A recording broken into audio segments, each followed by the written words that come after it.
This is a special episode of the Westminster Standard Podcast. I'm Ryan Beasy. Welcome. In Westminster Confession of Faith, Chapter 31, Paragraph 2, we confess that church courts, synods, and councils have authority to set down rules and directions for the government of the church. These rules and directions are called polity, and they are based on the Scripture, either what has been explicitly set down or what can be deduced from the Word of God. Among the blessings of biblical polity, or church government, is that it enables the church to do all things decently and in order.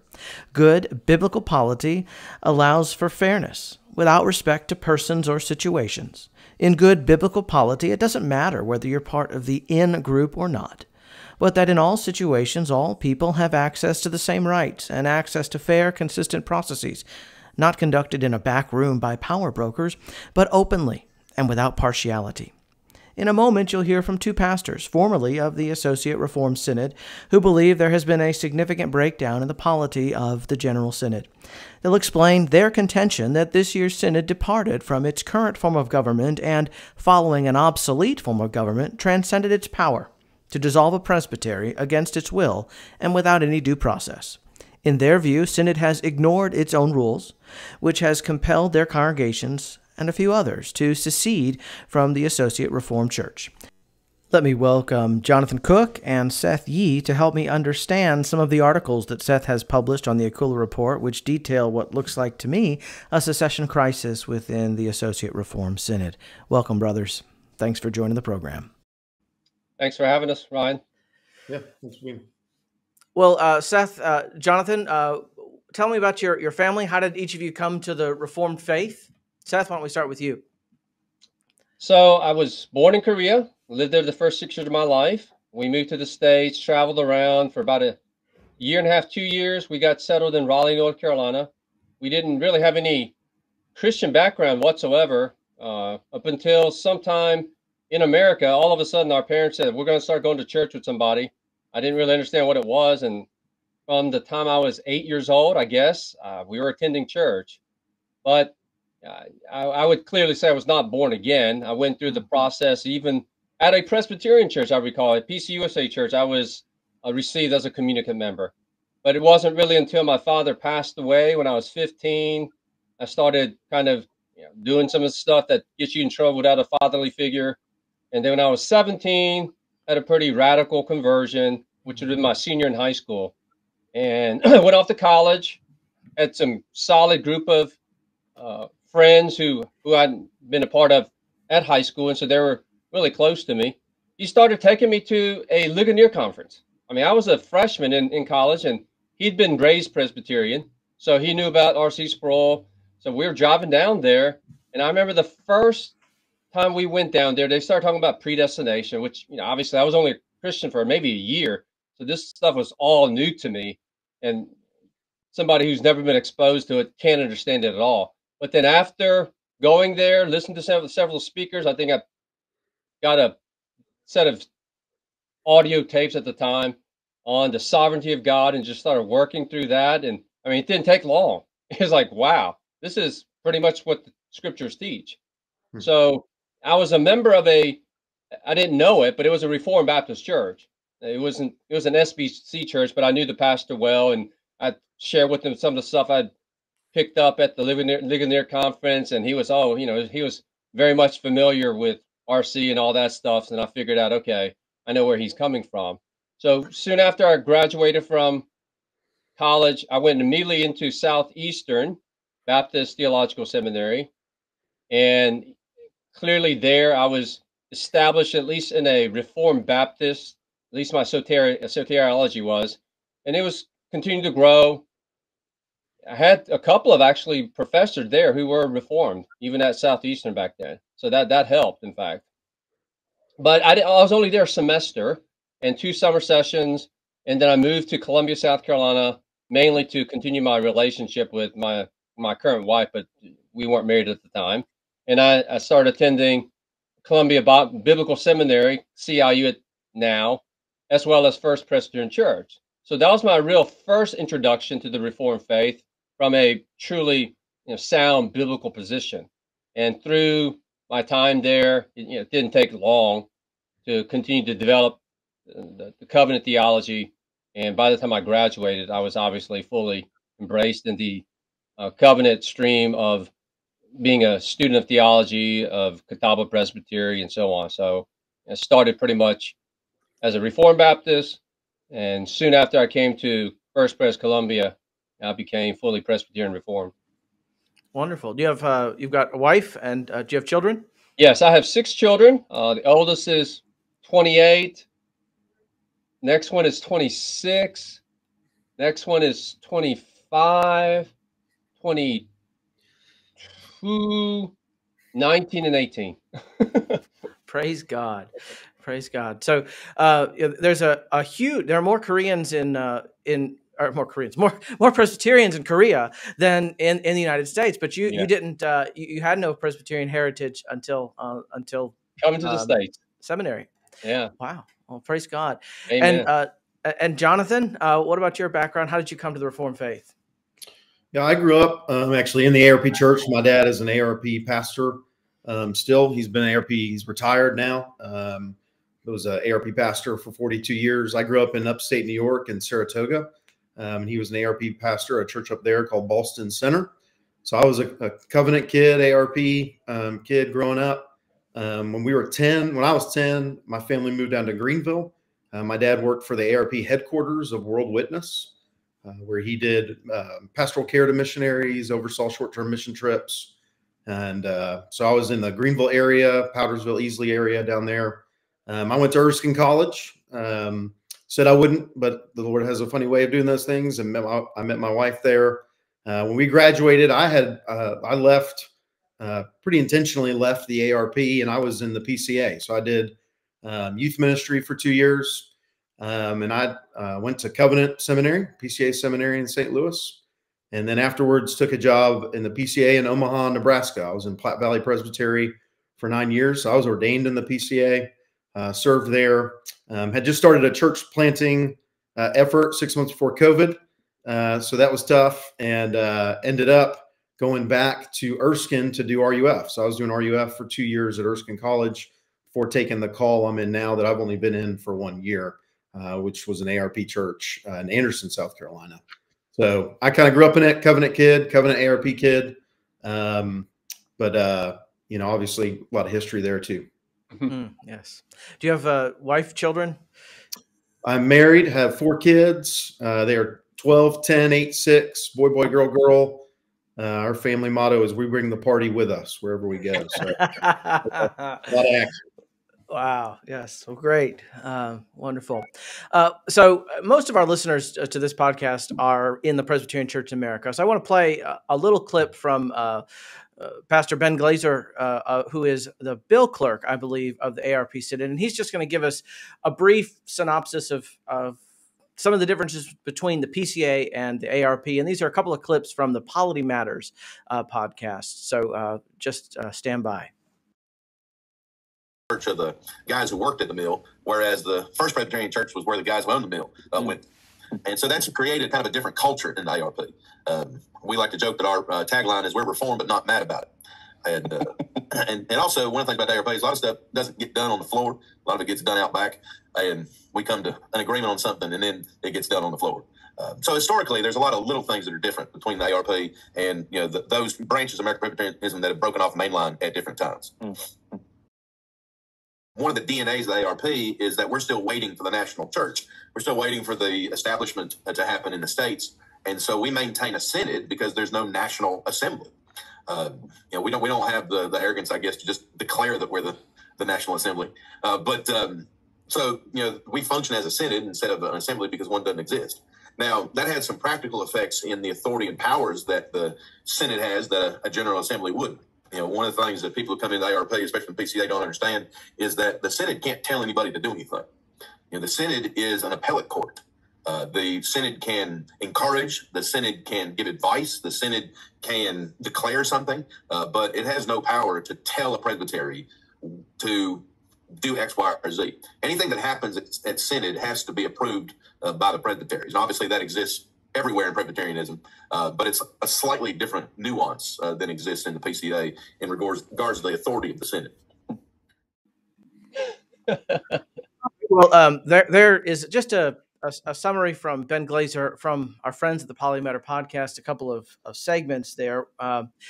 So the ARP is different from the PCA. It's a much older denomination. It sounds like someone described the PCA as a bunch of pastors who want to be lawyers and a bunch of lawyers who want to be pastors.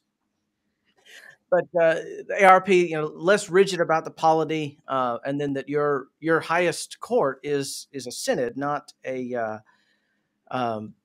general assembly, it's just an appellate court. Anything would that be fair to say? You think? No, there's clearly some measure of accuracy to what Benjamin said, but it's not totally the case because obviously it's the synod that votes upon any changes to our Constitution, which affects every member, every church, every presbytery. It has supreme authority over our standards, which is passed down to the presbytery, to the congregation. So there are clear boundaries that are delineated within our form of government as to how much and what the synod can do with presbyteries. But to say that it's strictly an appellate court, I would say that's a stretch to describe it that way. Yeah, and I would. Well, yeah. Go ahead. I would describe the difference growing up in the ARP and then being in the PCA. Professor at Covenant Seminary described the ARP as a kinship denomination, where it's smaller, people are like cousins, related, and it really is. It was more geographically centered in North and South Carolina, and so there's almost this small familial, culture that exists, and they like it that way. They like the closeness. Every meeting, almost every meeting takes place at Bon Clarkin, which is in Hendersonville, North Carolina, retreat center, and it's pretty small, and so there's a smallness that they appreciate in that relationship together. Whereas my experience in the PCA through RUF, Covenant Seminary, and being a PCA pastor, the PCA is very driven by theology, by mission, and those things, the distinctives which let it out of the PCUS, really drive it. And so there can be, Glazer there had that comment of angry and reformed. There's an intensity in the PCA to maintain its distinctives so that it doesn't slip into liberalism like it came out of. And you feel that, that intensity in the PCA, but it's also a positive thing where the theology is really what drives it, the Reformed theology in the gospel, versus what really drives the ARP is a lot of times relationships with one another because they're close and small. I see. Well, that leads us into, both of you are now men without presbyteries. Is that right? You've withdrawn from the presbytery in which you were members. Is that? Well, what happened was this past Monday, 5 members of Second Presbytery, who were all in good standing, did an act of forming our own presbytery, just like our forefathers, the associates. So we are, as of Monday, around 10:15 or 10:20, the Veritas Presbytery. And we have 5 founding ministers, 3 congregations. Obviously, the 3 of those ministers also have congregations who are part of it. And we have a retired minister and 1 minister who is laboring outside of bounds. And there's likelihood we'll have applications for transfers of other ministers and congregations as well in the coming week. Is that the Veritas Presbytery? Correct. Yeah, Veritas Presbytery. And Jonathan? Today's Thursday. I have not yet transferred, but plan on transferring into the Veritas Presbytery. My congregation voted last night on a 40-1 vote to be dismissed from Second Presbytery and its connection to the ARP. My congregation will probably not transfer into Veritas Presbytery, but remain independent. There's a lot of dynamics there, but I'll be transferring my credentials into Veritas soon. Okay, well, that's a big step, as you describe it, a denomination that is built on relationships and even family ones, to then withdraw. So, as I understand it, there was some trouble over an investigation into Second Presbytery. There was some alleged abuse that was investigated, and a committee was formed to investigate. The investigators And the first recommendation of that committee to investigate the investigators was to dissolve the investigating presbytery. Does that sound convoluted enough? Those are the high points. or the low points, right? Oh, yeah. And in fact, it was the Synod who formed this investigative committee. So it wasn't just an appellate court. It was a court that investigated and brought a report to the floor of Synod. Okay. And I think Mr. Glazer in that Polity Matters podcast said it was a catastrophic failure of church discipline that led to that recommendation to dissolve the presbytery. And, you know, I don't want to get into the specific allegations. My interest, and I think what you've focused on, Seth, in your articles, is the procedure and the polity. Correct. Because abuse is not something that is probably the proper object of a podcast, but polity and constitutional procedure, those are two definite proper objects. So to dissolve a presbytery, that seems rather drastic to me, at least.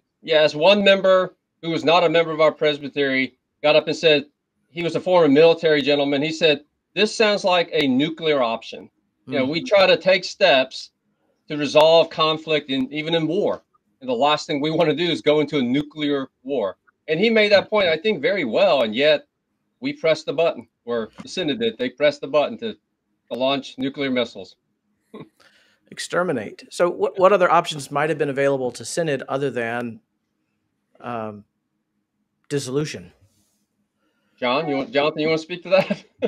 Yeah, I mean, Presbyterianism and our form of government, and it's similar to the PCA.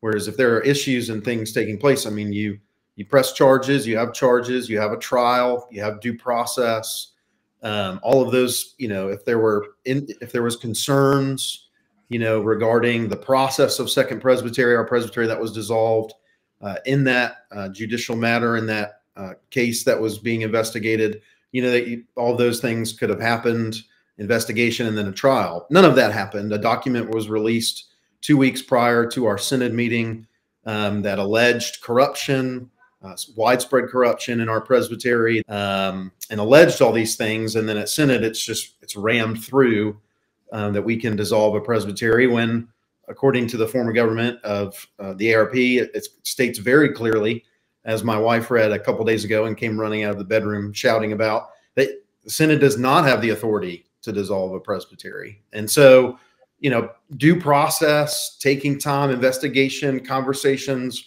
versus if anyone goes and watches the Synod videos from this past year, there was yelling, points of order, not letting people talk. And all of this, again, happened in a 2-week time span from this document that alleged our offenses as a presbytery to the dissolution of the presbytery. So, again, kind of a nuclear attack option. Yeah, I want to come back to, you know, what authority Synod might have. I want to come back to that in a moment, but I want to play a video from a speech, and I think these are sped up just a little bit from Tanner Klein, who's arguing that there's some problems with the report itself. So and then I want to get your reaction. To a point of order, I ask you, sir, to rule this report out of order because it violates the form of government, it violates the Book of Discipline, and it violates Robert's Rules of Order. First, this report is out of order because it fails to comply with Form of Government 13.12d, which states that all committee reports shall be signed by the chairman and the secretary. The report does not even indicate if there's a chairman for the committee, let alone contain his signature. Therefore, this report is out of order. Secondly, this report is out of order because the committee expanded its mandate without General Synod's authorization. Form of Government 13.12a states that a committee must perform its work according to the specific instructions of the General Synod. Moreover, Robert's Rules of Order 5010 specifies that select or ad hoc committees are appointed to carry out a specified task. The special committee was tasked with investigating Second Presbytery's handling of the Chuck Wilson matter. However, the committee's report far exceeds this mandate. The report addresses other judicial cases besides the Wilson case. It comments on the quote-unquote culture of Second Presbytery and raises issues totally unrelated to the Wilson matter. Therefore, Mr. Moderator, this report is out of order because the report and its recommendations far exceed the scope of business assigned to it by the General Synod. Finally, this report is out of order because it violates Book of Discipline 4.2. The report states that Second Presbytery violated the Book of Discipline by failing to appoint investigators when receiving allegations and instead allowed a committee to conduct a preliminary investigation. This is ironic. The great irony is that the special committee has violated the Book of Discipline in the same manner.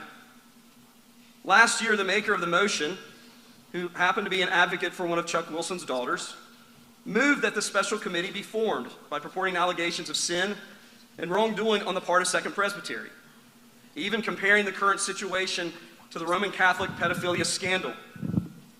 And instead of appointing investigators per Book of Discipline 4.2, this special committee conducted investigation. That's even the wording of the motion that created the committee. The report is full of allegations of sin that are not substantiated. It is clear that this committee has acted as investigators without being so appointed per the Book of Discipline 4.2. Therefore, this report violates Book of Discipline 4.2.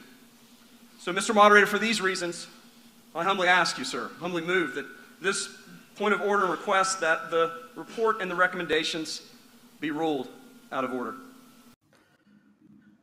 So there's is that Pastor Tanner Klein? Is he a member of Second Presbytery or was?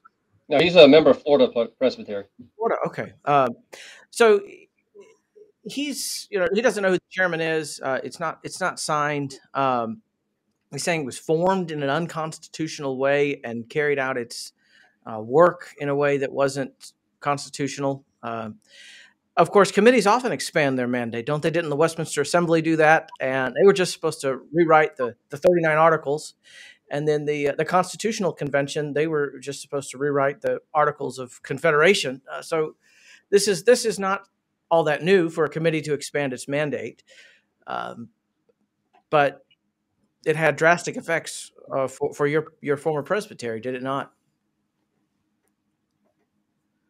I guess the question is, not only did they go beyond the limit, but then the result of that investigation and the work carries with it a much greater sense of how far-reaching this work was, or this expansion of their responsibility. It'd be one thing to see it as, okay, they did some additional research, but based on that, if you read the report, based on all this other information that they gathered, is why they are able to declare, as they did, that the quote Second Presbytery is so dysfunctional and irreparable that it needs to be dissolved. So in and of itself, maybe not a big issue, but it's that allowing their expansion to come to a point where the recommendations seem, again, nuclear in its options. There's the action items are the concern. Oh, yeah. Well, Seth, you made a speech. I'd like to play that. I never like it when people play videos of me and make me watch them, so I apologize if you are of that persuasion as well. But I think it's an important moment in history, so if you don't mind, I'll play that. This report is out of order, based upon form of government, Chapter 13, which deals with boards, committee, and commissions and committee, subsection 13, composition and organization of committees, subsection B, classification Point of order, Mr. Moderator. It would be right that speakers identify themselves. Nathan Frazier, First Presbytery. The previous speaker hasn't identified himself and his presbytery. You're correct. Seth Yee, Second Presbytery. Thank you. Subsection 2, special committees. A special committee shall be appointed whenever the work of the court or board requires it. The moderator, chairman, or nominating committee shall appoint its members whenever authorized by the court or board. The full wording of the original motion regarding the special committee, which was made, again, by the advocate of one of Mr. Wilson's daughter, included this final sentence, which is left out in the special committee's report. That is, this special committee shall be composed of members from Executive Board's Judicial Commission on Matthew Miller and the Executive Board's Investigative Committee on Chuck Wilson. The genesis of this special committee is unconstitutional. It is a fruit of a poisonous tree. It clearly disregards Formal Government 1313B2. Furthermore, two members of this special committee, Mr. Sims and Mr. Malfers, were not duly appointed members to either of the Judicial Commission or the Investigative Committee. They were merely advisory members of the Judicial Commission by virtue of their office on the Executive Board of Synod. So to have them serve on this special committee is highly irregular. And to make the matters worse, did we ever find out who the chairman of this committee was? Just as a question of information, who is the chairman of this committee? Can we have the answer to that? I'll go on then. To have one of them, who's unnamed... Point of information, Mr. Moderator. Yes, sir. Mr. Yee knows who the chairman is. It's me. Okay, thank you. I didn't know. It wasn't on the report. To have one of them, an advisory member, serve as the chair of this special committee is entirely irregular. For these reasons, Mr. Moderator, I believe that this report is clearly out of order and unconstitutional according to our standards in formal government. Just for clarity, Mr. Yee, were you lying there when you said you didn't know who the chairman was? How would I know? No one told me. Why would they not put it on the report so everyone can know? Everything else is hearsay from that point. Or we have clear report that is named who the chairman would be. So that was so out of order and unnecessary. And it's not just irregular to have an unsigned report appear before a court. That raises serious questions as to its provenance. I would think, as a member of two church courts.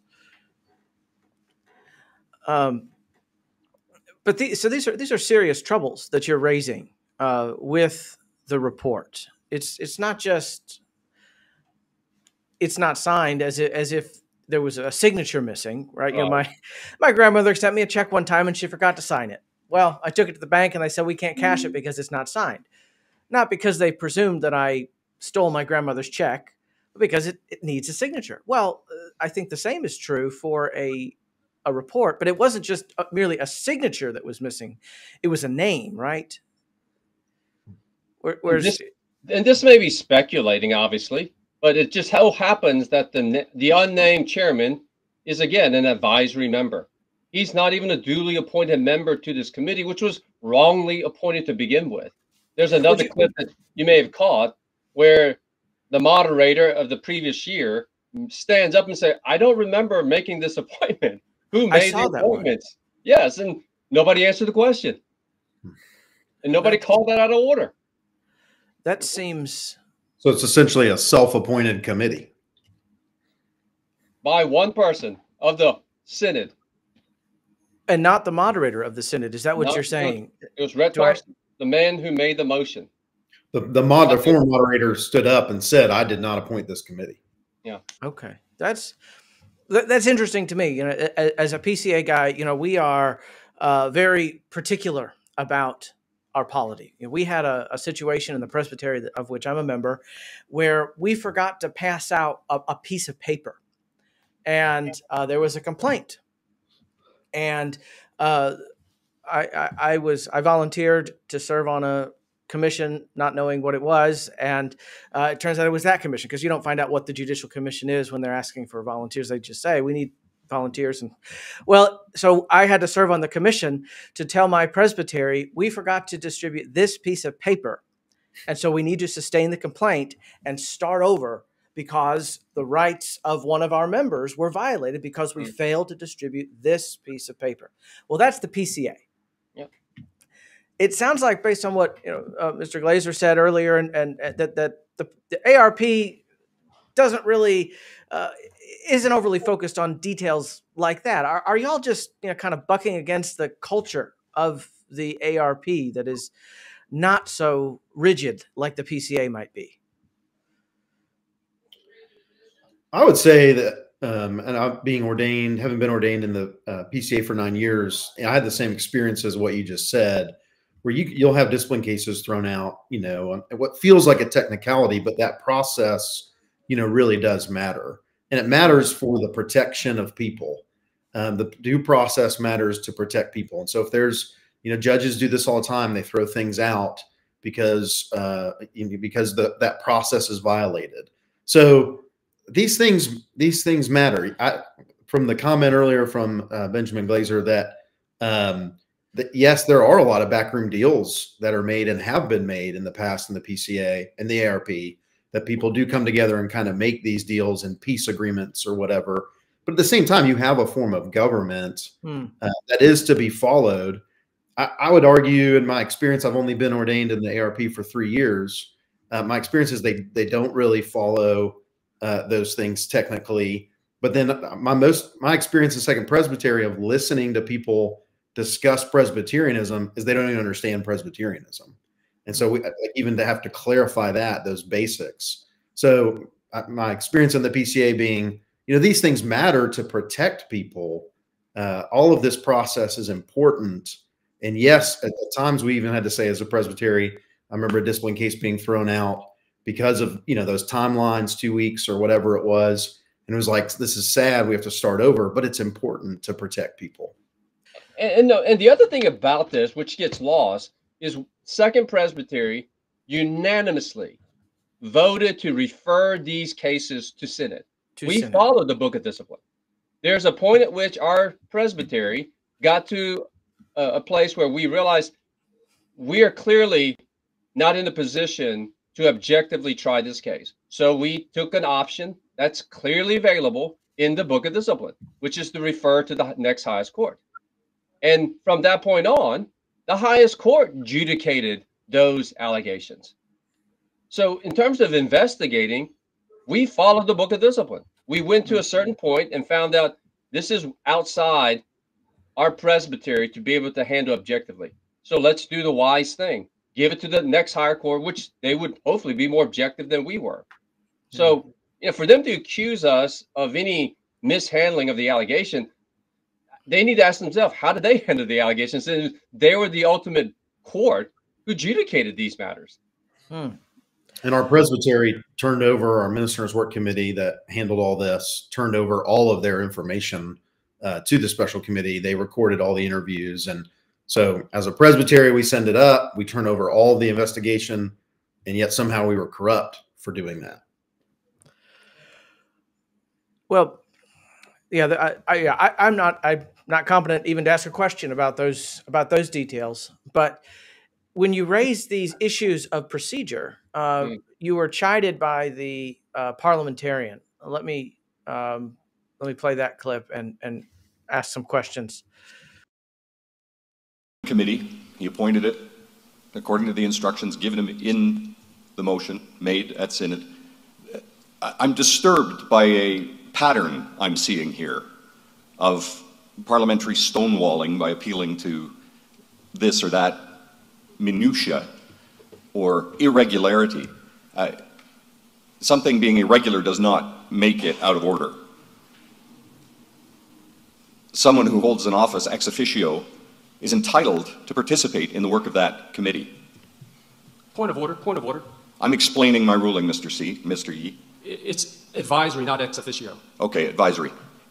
It does not preclude his service. You may not like it, but it doesn't preclude it. And I keep hearing that the motion was made by, that is absolutely out of bounds. It matters not who the motion was made by or who he is related to, and that is underhanded, and it demonstrates, in my opinion, the exact spirit that this committee is dealing with in this presbytery, and it stinks to high heaven. Excuse me for overstepping my bounds. Well, the cameraman was taking there as well. So who is, this is the acting parliamentarian, who is that? Jeff Kingswood, he is a minister in Canadian Presbytery. Okay, Canada. Yeah, they had it. I read some of your work a number of years ago, Seth, dealing with COVID and the church's duties, the session's duties in COVID. I know Canada was hit hard. Do we know how his congregation handled COVID? I suspect they all complied with the government. That's not the answer I was hoping for. But in your objection, you alleged not merely that it was irregular, but unconstitutional. The lack of a signature, and others that this committee that they stipulated who was to be on it, and then the moderator didn't even appoint the members of the committee. So it seems like there was a misunderstanding between the floor and the chair or the parliamentarian. Obviously, you saw an example where the parliamentarian was not simply giving proper instruction according to our Constitution. That is the job of the parliamentarian. Whenever the court steps out of bounds of the Constitution, they are to bring that to the attention of the court. Instead, he chides the member of a court who's actually bringing up the Constitution. Yeah, there's a lot of editorializing there. Now, I would tend to agree with him that naming the maker of the motion probably, that was out of order and may have been relevant, but once the motion is made and seconded, it belongs to the court, not the individual. But that editorializing there at the end was pretty significant. So why do you think it's important that churches do things decently and in order, as they vow to do, as the members of the court vow to do when they're ordained? Why is that important? He's saying this is just technical things here and there and stonewalling, but what you and your colleagues were doing is pointing out constitutional violations, significant irregularities. Why is decency and order important? Well, I mean, it prevents what took place of kind of like a mob rule, or also, making emotions take over and the heat of the moment take over. We had a congregational meeting last night. That due process is for everyone to be able to have a voice, for people to know what's taking place, for people to vote on it. And Presbyterianism allows for the group to vote and to take those votes. You have votes to amend, motions, and then you call the question. And so, like, even for us last night, you took a vote if people wanted to vote, last night versus at a later time. And so, again, a due process, it stops the motion of all of it taking over. It protects people. It gives voice and right to the group to decide in good order and wisdom how to proceed and proceed properly. And I mean, that's why we have all these rules in Presbyterianism, and go this way. It's why you have the decency and good order that we're supposed to follow. It can feel like technicalities. I mean, you get that, but it's important for people to be able to be represented themselves, protected themselves, but also for that group to do that. It's wisdom. And a multitude of counselors, you're saying. Absolutely. I would say also the Constitution, as we refer to it in our case, is the form of government. It is, in a sense, the law. It is what all members of the court have not only vowed to keep, but also have, in a sense, privilege, and it governs all those who are members of it. When some party is able to exclude it, or when they're able to overlook it at some part, then you question, is there true law in this court? Who gets to decide? Well, this is a technicality, so we'll ignore it here. Well, then why can't I ignore it? Or why can't the presbyter ignore it? Who gets to make that choice? Yeah. Which technicalities are we going to allow and which are we not? I know in the PCA, when aspects of our Constitution are violated, I get rather perturbed because we've agreed to follow things, to do things this way. Yeah. If you don't want to do it that way, that's fine. There's the eco with the strength of a denomination and the latitude of a network. They have some sort of, and that's fine. That's the way they want to be. But we're a confessional constitutional denomination, like what I thought the ARP was. But what y'all seem to be describing is something different. So. Seth, you were accused of lying, it sounds like, on the floor. Did you ever get an apology for that? I actually was approached by one member claiming that I called him a poisonous tree and wanted me to make a public confession that was not intended towards him. And I reminded him, no. You didn't know who he was. So, I said to him very clearly, I don't know what you heard, but that is not what I said. Yeah. And I even showed in my speech, and I made it very clear, you're not referred to even in the metaphor. If you understand what the metaphor is if it starts from a bad source, all the fruit from that source is also bad. Yeah. It's a legal it's doctrine. a legal term, fruit of a poisonous tree. So if your source, in this case, the source is the unconstitutional formation of the very committee. If you start there, everything else that comes out of that committee should be unconstitutional. Yeah, that sounds logic to me. Well, as expected, the Synod determined it was going to receive this report and it was going to act. And I think you requested, Seth, that they delay a year to study the matter, which sounds like a very Presbyterian recommendation. So the Synod approved the recommendation to dissolve, I believe, the oldest presbytery in the Associate Reformed Presbyterian Church. Even though it's second, I think it is the oldest. Is that still, was that the case? No, it's second still exists, right? Yeah, for another week or so. Well, let's get back to an issue that you raised in that vein, Jonathan. Does the Constitution give the Synod the authority to dissolve a presbytery? You were questioning that. Why would you question that?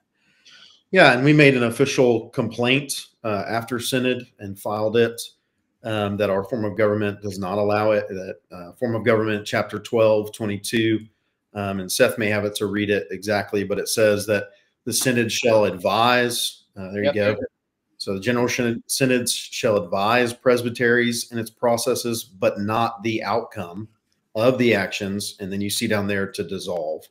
And so we filed a complaint in that manner to say, the Synod can't do this. I think you could make other arguments where the Book of Order, where our form of government discusses over and over that the presbytery is the essential court, and that Synod exists simply by these presbyteries joining together.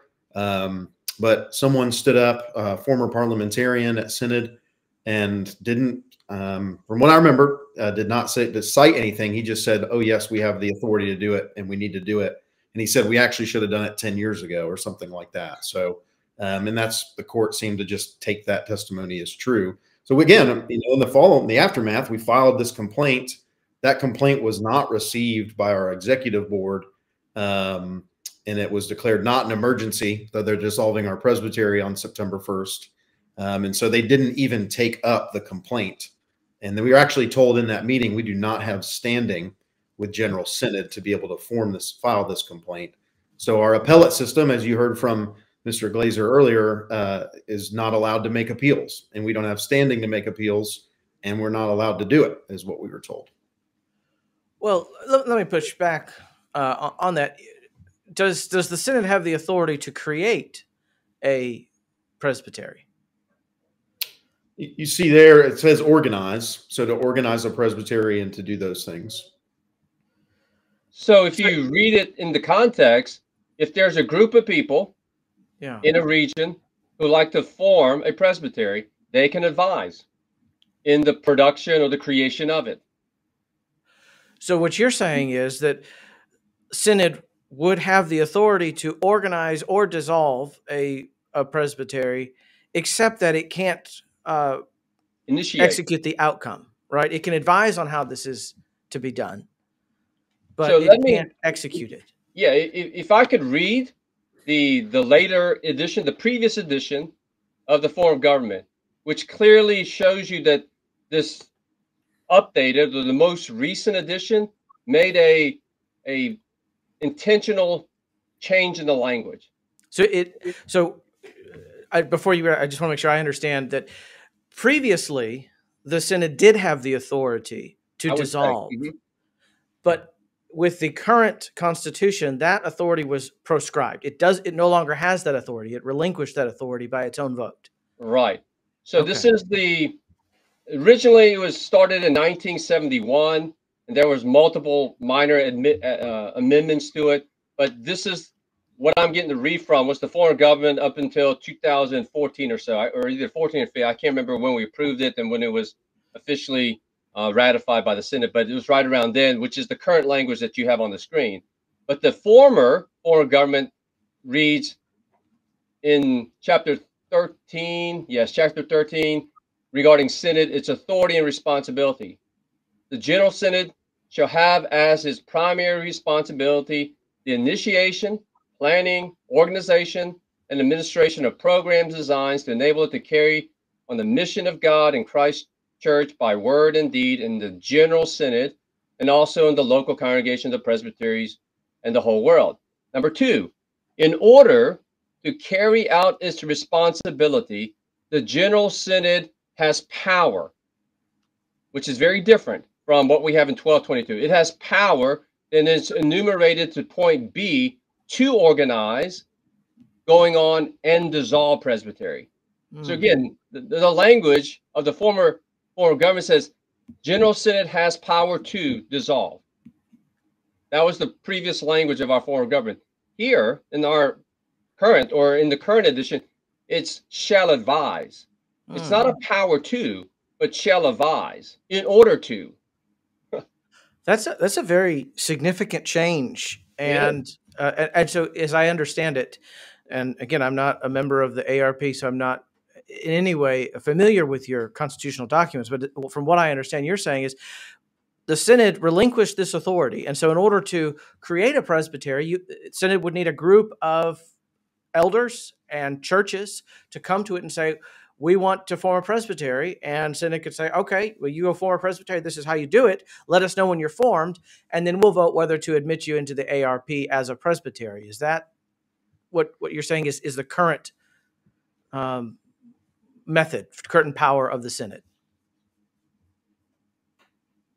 That's the way I would interpret it. It has never been done yet, so that's part of the process of what's written and what's being conducted. But I guess my main concern over 1222 is that it's hard to avoid the shall advise, but not the outcome.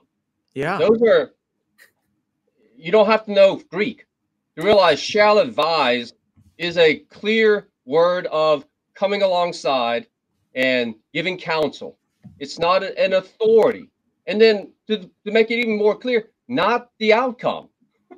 What is the outcome? Dissolution is the outcome that came about as a result of Synod's recommendation that was approved.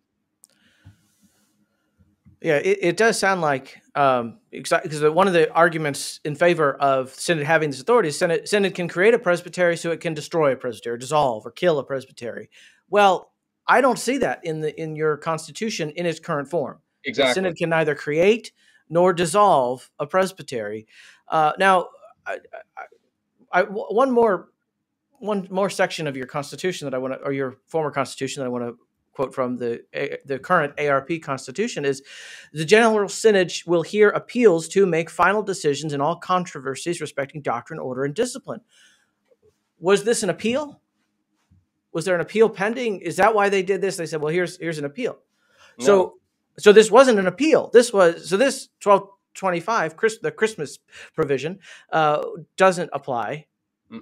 They can't make a final decision because it's not an appeal. I didn't know it was using a controversy, because this committee wasn't pursuing a controversy.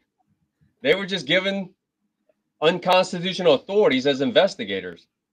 Right, but there was no appeal pending. This was this Christmas provision, the 1225, would apply only if there was an appeal pending. If I understand it right, as an outsider, just glancing at the Constitution, the current Constitution of the ARP. Yeah. So if you read this section, to me, order is very important, even in a constitutional document. Yes, absolutely. Which says, receive and decide upon all appeals, references, and complaints. What the special committee report was neither of those three. It was not an appeal, it was not a reference, nor was it a complaint. So for them to make a final decision in all these controversy, it's not an appeal, reference, or complaint. So it has. So in order for the synod to make a final decision on something, it has to come up through the lower court or the narrower courts Yes. to the broader court. That's where I guess Glazer's statement is accurate. That's where the synod, General Synod, is an appellate court in that respect. 1225. But this wasn't dealing with an appeal. This was dealing with a committee created by the synod Yep. to investigate a matter in a lower court. Yep. And not even a matter that had been referred to it, because there were aspects of it that were referred to it. Yep. But this was not. Well, and again, I'm in the PCA. And so in the PCA, I think the rest of NAPARC understands that we have to make everything about us, because we are a little bit bigger than the other communions in NAPARC. So we had in our General Assembly an issue in which a presbytery dissolved a congregation without its consent. And that issue was sent to the Judicial Commission. A member of the former church sent a report to the stated clerk's office, and it was referred to the Review of Presbytery Records Committee, which said we have a gross violation of our Constitution here. But because it seems to violate the basic principles of Presbyterianism, that a broader court cannot dissolve a lower court without its consent. But it sounds like what Synod said is, Second Presbytery, you're going to go out of existence on September 1. And in that PCA situation that I raised, there were assets of that congregation taken by the presbytery. Now, it wasn't a great sum, but that is absolutely forbidden by the Presbyterian Church in America Constitution. Are there monies or assets that Second Presbytery would have? Our PCA presbyteries usually don't have a lot of money. Usually at the end of the year, they've kind of got to go around with a cap in hand and say, we got mission works to pay. Is there money involved here at all? Plenty of money, especially in ARP categories. I would say Second Presbytery, depending on how the market's doing, because a good chunk of it is in some investment. So obviously, depending on the stocks and Wall Street, whatever, it's going to fluctuate. But I would say we have anywhere between $5 to $5.5 million. Second Presbytery in assets, in assets, cashable assets, liquidable assets. Not the church value of the churches, but you have in the Wall Street, correct, in the mid seven figures. Yeah, I don't do math very often. Okay, well that. So what will happen to those monies of Second Presbytery? Any idea? Well, there were some recommendations made by the special committee to where those assets would be somehow divided between Tennessee, Alabama Presbytery and Catawba Presbytery, the two geographical regions where Second Presbytery currently resides. They didn't go into specific details as to how much each party would go into, but as soon as Second Presbytery was dissolved, there was an amendment to that motion so that it would not be distributed just to those two presbyteries.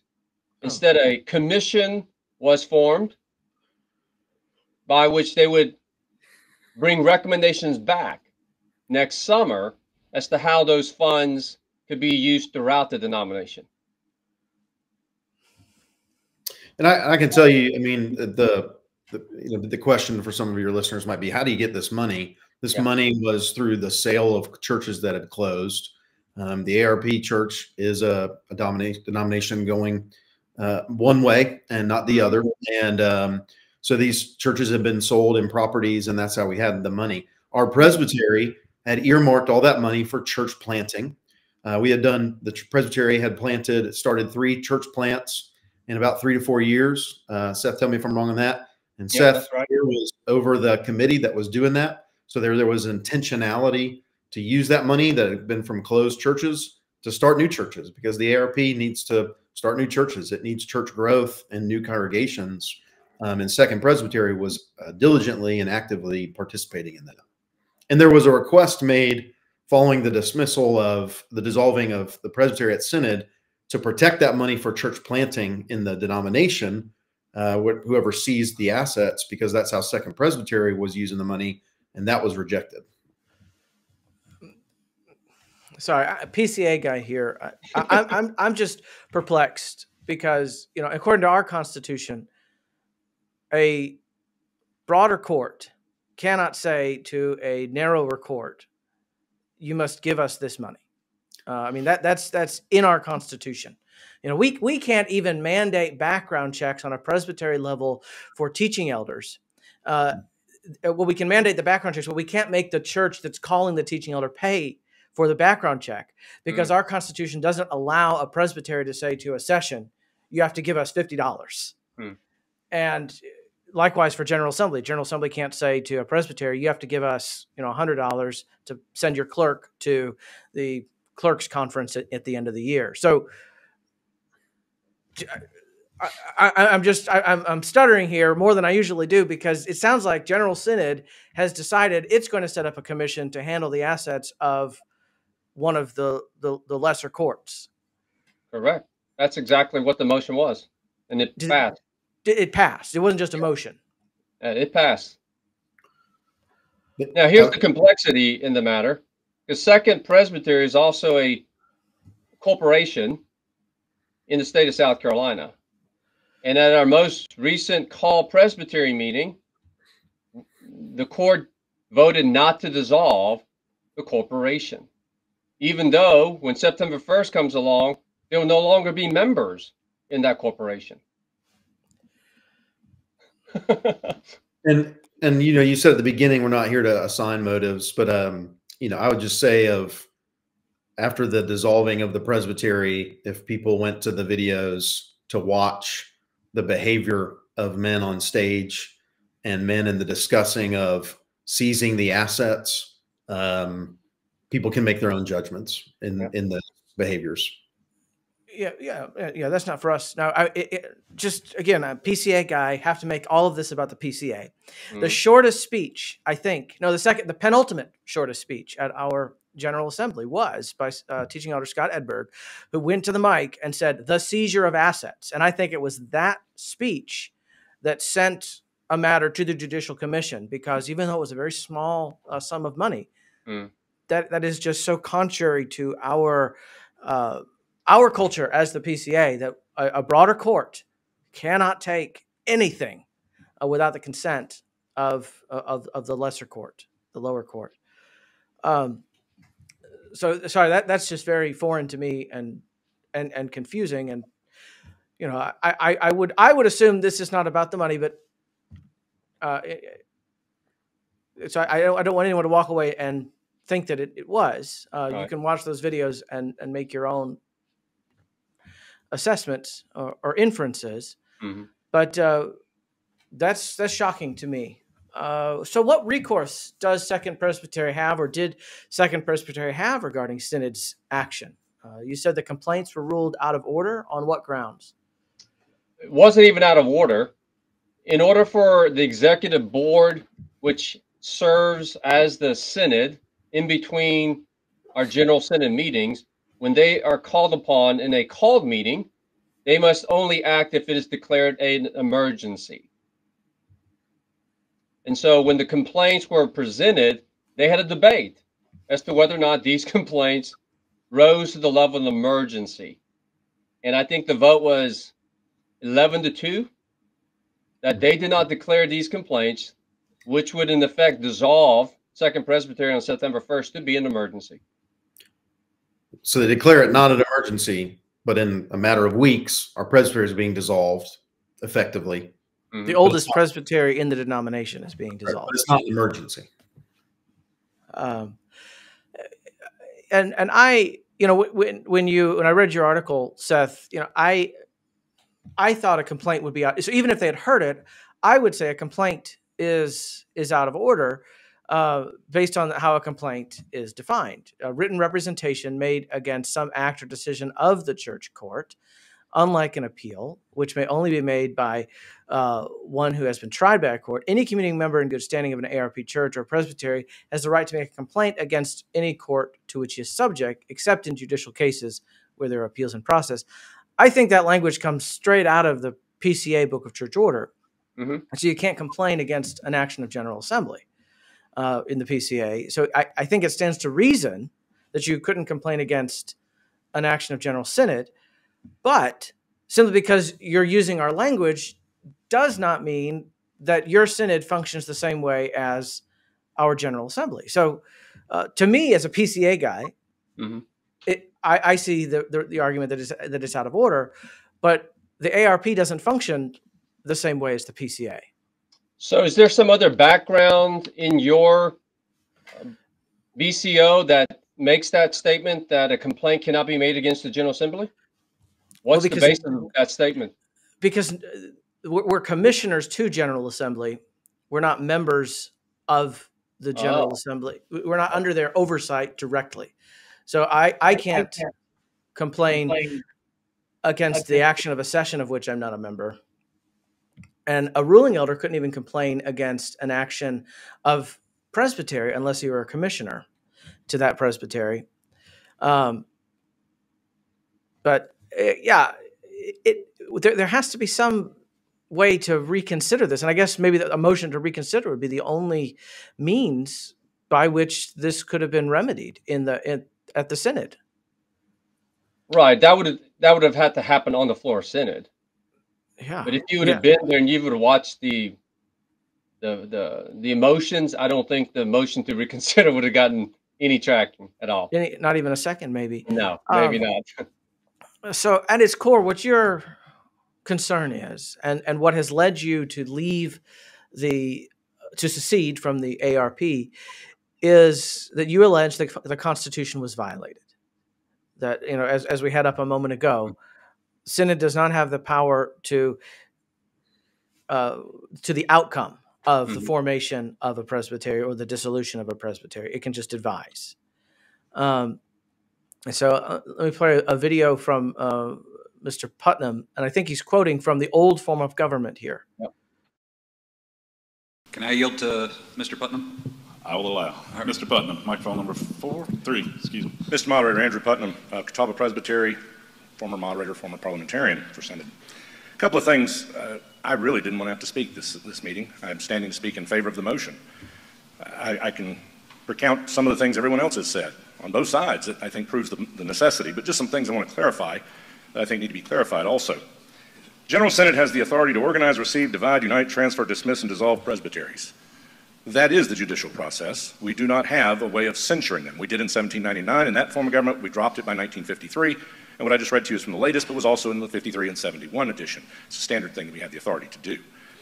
There is a question about legality and such. I would refer you to chapter 10, 14. Presbyteries or any committee or agency can incorporate under the law.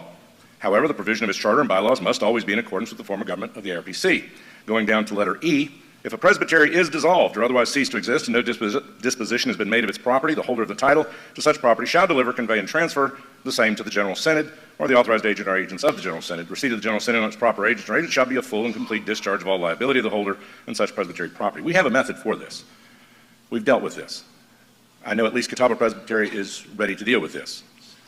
It is unfortunate, it is sad, but it is what is necessary, I believe, Mr. Moderator, to handle the issue. If there are new people coming in that might help, that means in about 5 to 6 years there's potential for change, because it'll take time for folks to rotate around. We've been doing this and having this song and dance for 10 years at least. I just think we ought to vote in the affirmative on number 1. I have on the screen the current rules. Exactly. So what he quoted from looks like he didn't update his iPad or whatever it was he was reading from. So he quoted from the old rules, the old form of government. Yeah, we got bad Wi-Fi in there. Sounds like Wi-Fi that's 10 years old, maybe. So they follow an obsolete form of government, and they've used that power, to dissolve a presbytery. But what you say is the most recent 2014 edition of the form of government clearly limits Synod to an advisory role, not the executor or of dissolution. Mm-hmm. And so the Synod ignored this reality or didn't realize it. And yes, so that was a classic example of how Jonathan, myself included, are ignorant in some sense of our form of government to that level. Because when Mr. Putnam reads that out, no one's there to challenge him. I mean, he's the former parliamentarian, and he appears to be reading off of something that we assume was the actual proper edition. But if we had a true parliamentarian who had the document before him, he could have correctly said, Mr. Moderator, that is inaccurate. Our current form of government reads as such. So even as the parliamentarian who was acting in whatever capacity he was acting, wasn't able to help the court on this very fundamental issue. Well, and that was some of the basis of our complaint, and the reason for it to be considered an emergency was one of the members on the executive board asked, is there any new information? And what's the new information was our actually updated, 2014 version of our current form of government. Well, that's not new information. That's 10 years old. Well, right. New information to the court. ARP circles. But you also heard there what he was saying, which again is so much involved in this is, well, this should have been done 10 years ago. Well, the allegations that were before our presbytery that we were accused of being corrupt for, we received 2 years ago. And so what 10 years ago had to be, our Second Presbytery should have been dissolved versus what the special committee said was all about this current handling of this discipline case. And so you just see some things there, right? Like, oh, we should have gotten rid of Second Presbytery 10 years ago. What does that statement mean? Oh, there was no investigation 10 years ago. That's curious. Another member of Catawba Presbytery said, well, Catawba, and Second don't always like each other and get along. And I'm left saying, what does that even mean? Presbytery's not liking each other. And I don't know how a presbytery has an opinion about another. That I get, yes. So David Hall, it does show there's a lot more going on, right? There's a lot more going on behind the scenes of just this situation. It's some of that culture that Glasser alluded to. Some group of men got together and made some decisions.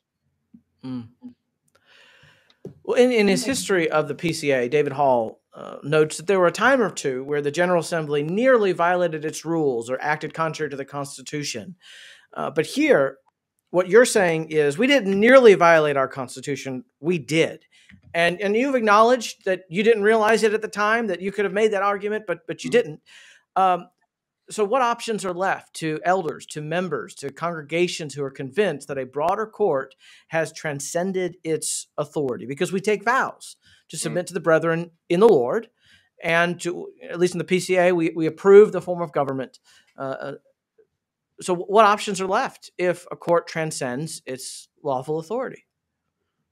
Well, and one of our options of Second Presbytery, we no longer exist as of September 1st. And so we've tried to file a complaint to be an emergency. It's not declared that. So there is no appeals process left. Second Presbytery is dissolved and doesn't exist anymore as of September 1st. And that's really where each church, I think, has to be able to, make decisions about what does that mean if our government, if our synod is not following its own rules, its own form of government, its own bylaws, if they're not acting in that way, and then there's no ability for appeal, where does that leave churches? So what your congregations and what you as ministers have decided is that you can no longer in good conscience submit yourselves to those brethren, the presbytery and the General Synod. Now, you were called schismatic for doing this. Would you accept that charge that, well, this is schism, or what would you say to that Twitter comment? I would ask them to define it some. If they're trying to use it in a pejorative sense, I would ask them, who broke the Constitution first? Yeah. Who forced us to have to submit to lawless men? My conscience cannot yield to men who will not uphold the very law of our denomination. Who's safe at that point? What can you appeal to? And we haven't gotten into it because it's too messy, but not only have they dismissed their own rules and not follow their own form of government and constitution, but the accusations that were made, the things that were said about our presbytery, I'd still believe to be completely false. And so it's as I said to my church last night, conscientiously, I cannot submit to these men, nor put my family in a place of submitting to these men. They will not just follow their own rules. This isn't about technical rules. They put out false information, untrue things, and there's no ability for recourse.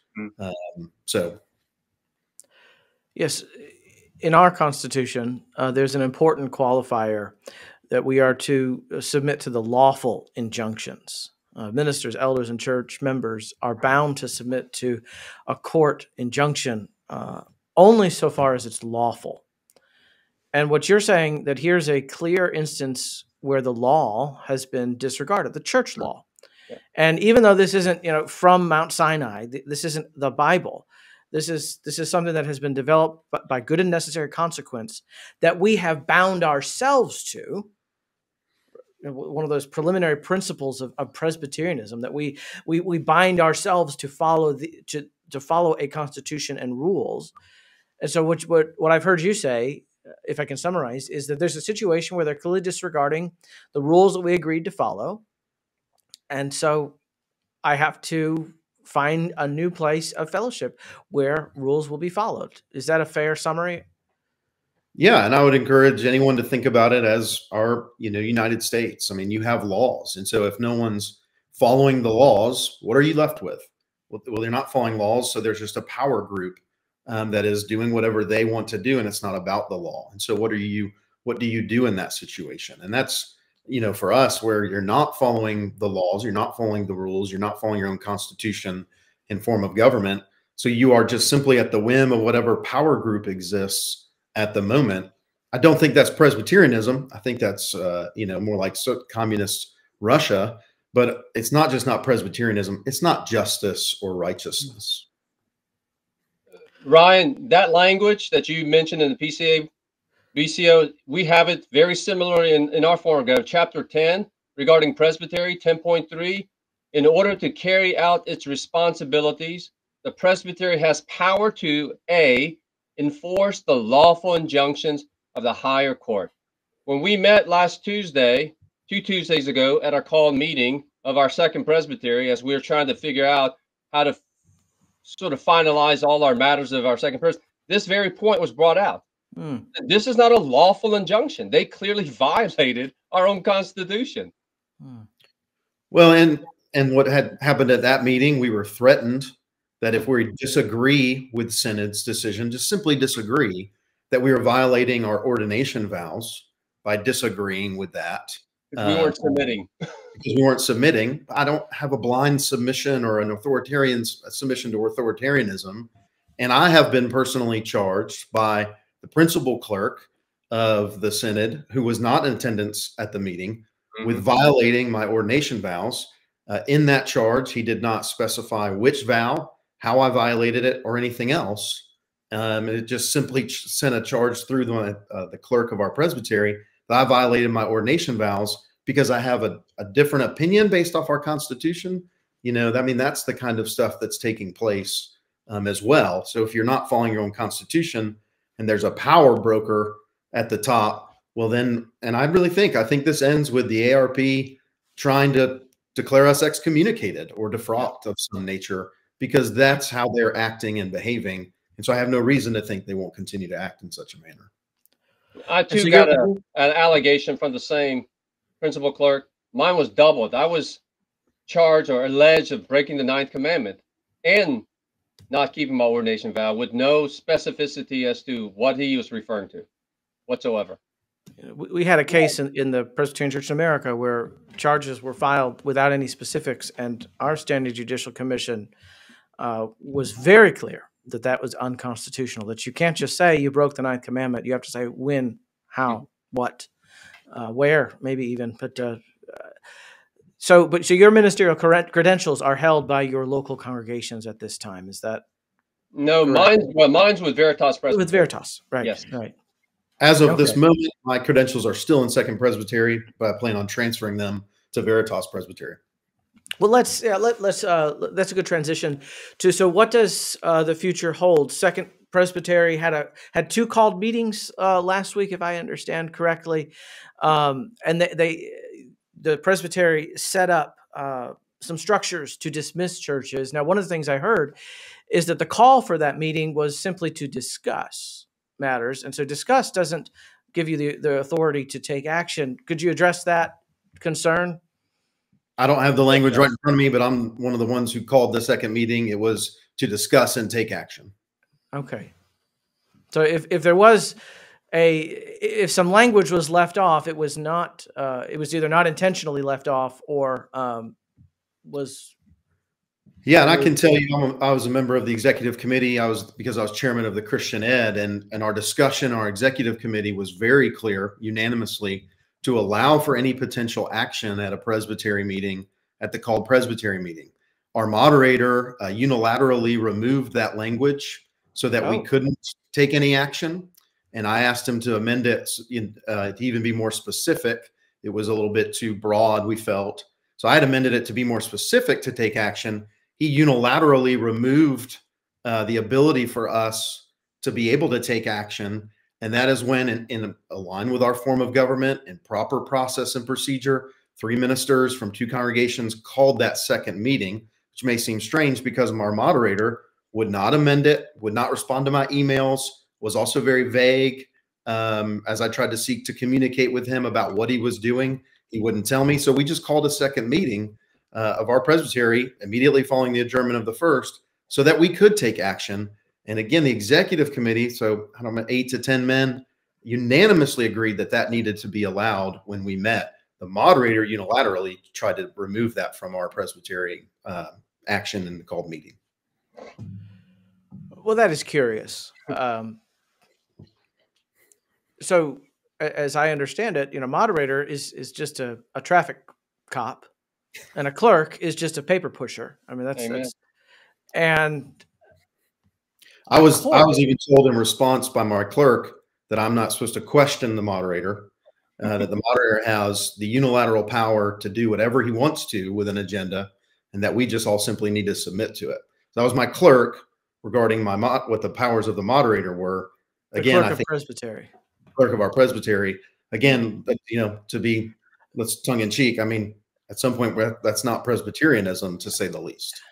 Yeah, and again, I'm a PCA guy. I don't know anything about the ARP, but our moderator, you can challenge the chair, and absolutely.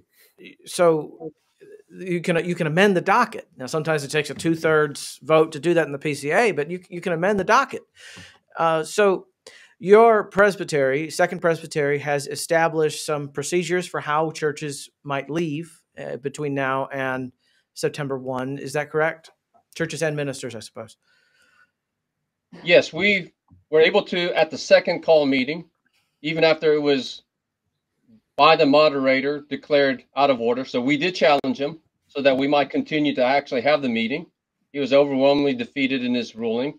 And one of the motions that was passed was that congregations and ministers be allowed to be dismissed, which is different from withdrawal within our form of government. Dismissal is a power of and authority given to the presbytery, which does not require any process. It is simply, you guys are allowed to leave. And that motion was passed by a clear majority, 25 to 19, at that second call presbytery meeting. Okay. Well, again, all done in good order, appropriate called meeting, appropriate motion, appropriate vote. Well, another difference between the PCA and the ARP is that if there are a significant number of people within a congregation who want to stay ARP and 2/3 want to leave, there's supposed to be some arrangement and commission and financial settlement for the remnant. Did that motion make allowance for that, or how will that provision? That's maybe the only other thing I know about the ARP Constitution. How will that be dealt with by Second Presbytery? Those issues were not directly addressed in the motion, but as Jonathan mentioned with this congregation, it was a overwhelmingly majority. Same with our congregation. We had a 43-1-1 vote. So it wasn't even near the 2/3 majority that was required. Oh, yeah. So, and I suppose if a congregation were divided along those lines, closer to those, 2/3, 1/3, they probably wouldn't be leaving at this point. They would need more time to deliberate, because I wouldn't want to do anything with 1/3 of the congregation in opposition. Anything correct. significant? I can tell you, at least our session elders had discussed that. If this was a tight vote, then we didn't need to act on it in that way. But again, our vote was 3-1. Yes. Okay. Wow. So how that meeting? It sounds like it was tense. It was tense. I mean, we challenged almost every ruling of the moderator, from verbal votes for it. And so it was tense. And it was very close votes most of the time, for what the votes were.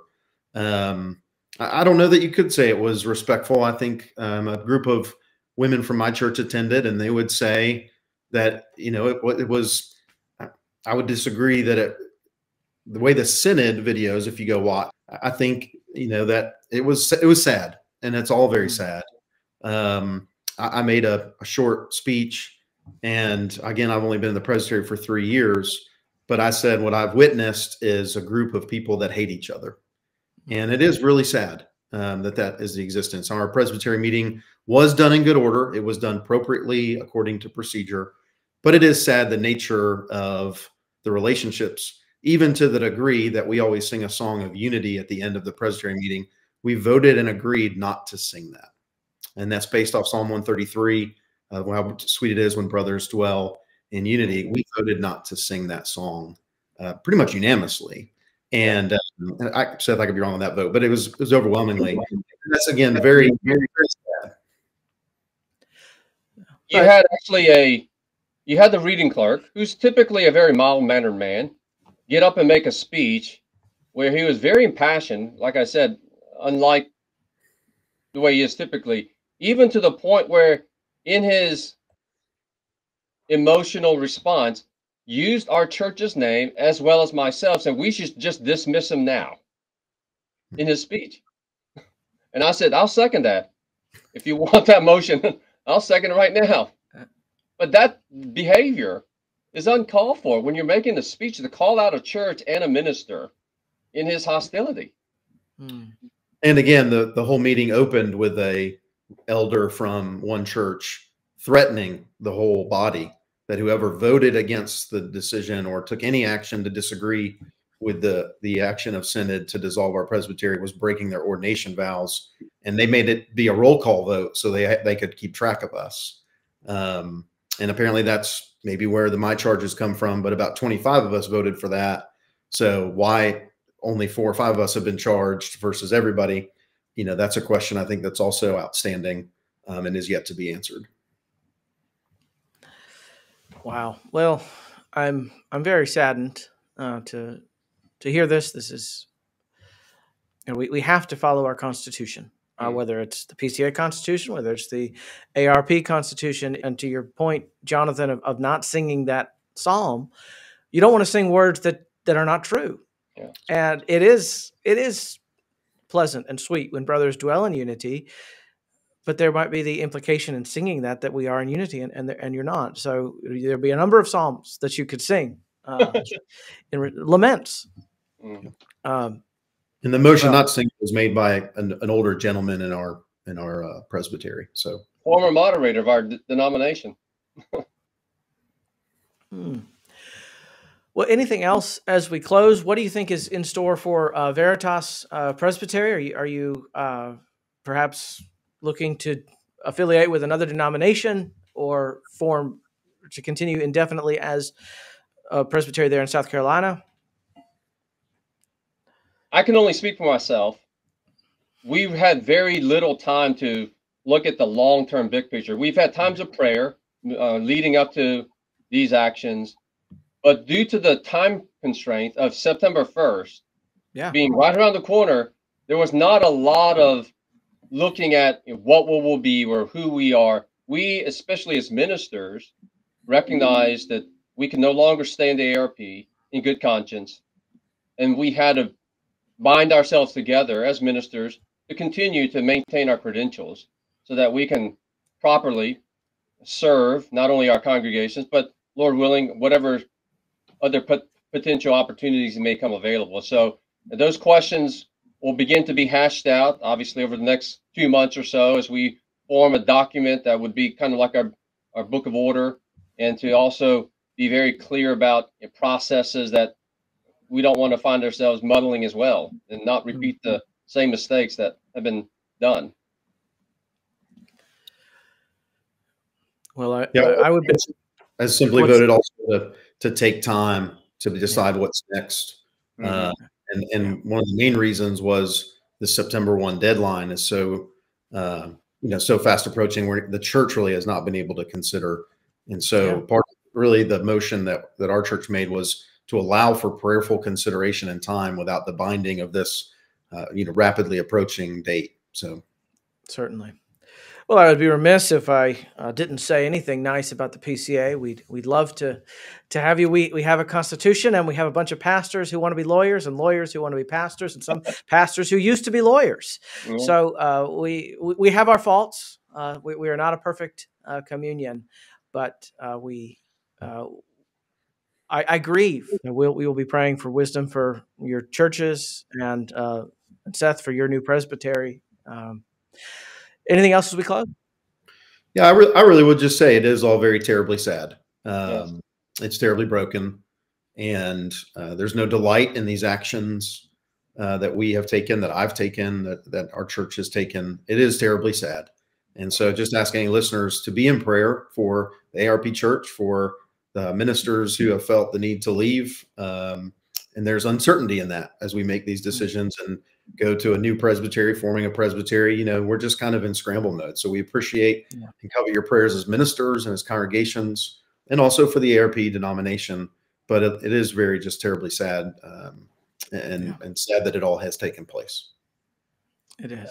I became an ARP in '93, so I've been in the ARP not as long as Jonathan was born into it, but it's the only Presbyterian church beyond my pre-Christian experience that I've known. And I would have never dreamed that this would have happened. It was nothing I was ever potentially pursuing. And yet you get to a point where you have to live with a clean conscience, not only for yourself, but even for our congregations.